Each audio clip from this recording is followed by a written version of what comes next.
Hi, I'm Sarah, and this is Can Sarah DIY It. I had a request from a subscriber, Anna Marie, that she wanted to see how I make my tassels. Some of you may know, and some of you may not know, that I owned a yarn shop for 9 years. So I've been making tassels a while. I also can make a killer pom-pom. What you're gonna need is you're gonna need your jute twine.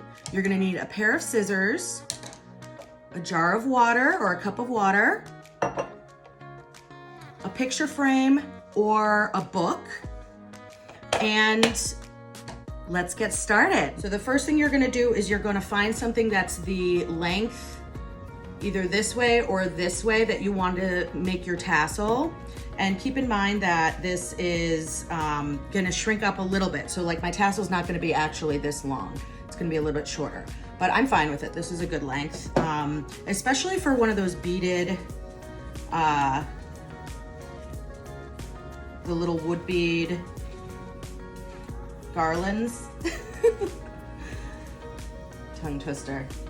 So you're gonna wrap it around, and you wanna do it like 20 times or more, depending on how big you want your tassel to be.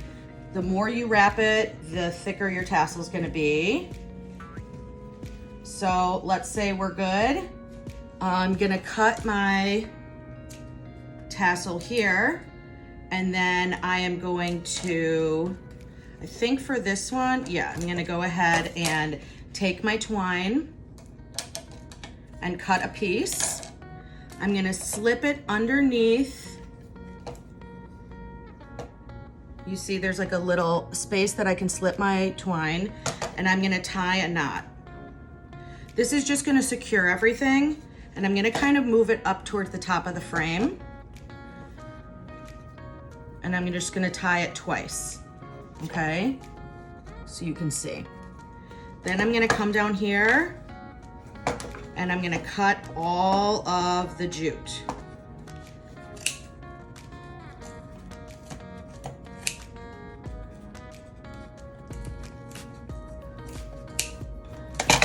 Okay, and I might adjust, let me see. At this point, you can kind of adjust things so that your twine is the right length. Then you're gonna take another length of jute, and you're gonna go, I would go maybe like an inch down, and you're gonna tie the piece of twine that you just cut right here, and you're gonna tighten it. Now, ooh, geez Louise. Tie it nice and tight. Okay. So here is what my tassel looks like. So this looks fine, right? But if I wanted it to look perfect, what I'm gonna do is I'm gonna take water, and I'm going to take my entire tassel all the way, and you're gonna put it in the water.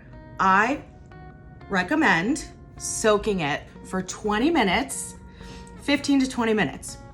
What happens if you soak yarn or jute for 15 to 20 minutes is you're soaking it and it's getting wet to the core.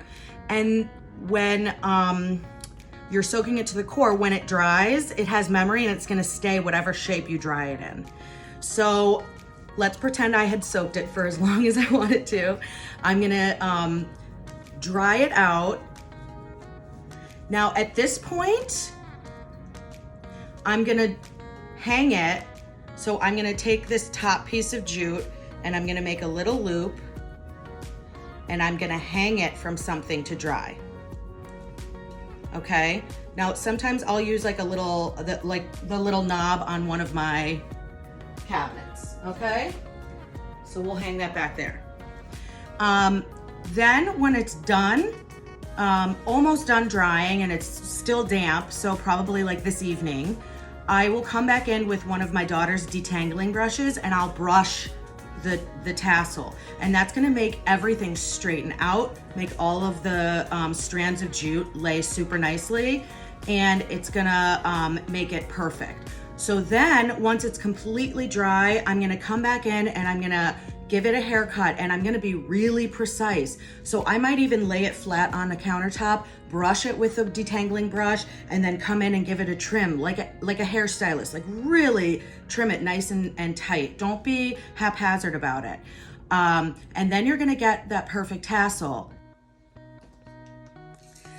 So in the end, after it's dry, you're gonna have a nice, full, and perfect tassel that has nice straight strands, and it's gonna look like it's store-bought. It's not gonna look like it's homemade. My DIYs, I like for people to say, where did you buy that? Not, did you make that? But that's just me. So happy DIYing. Bye.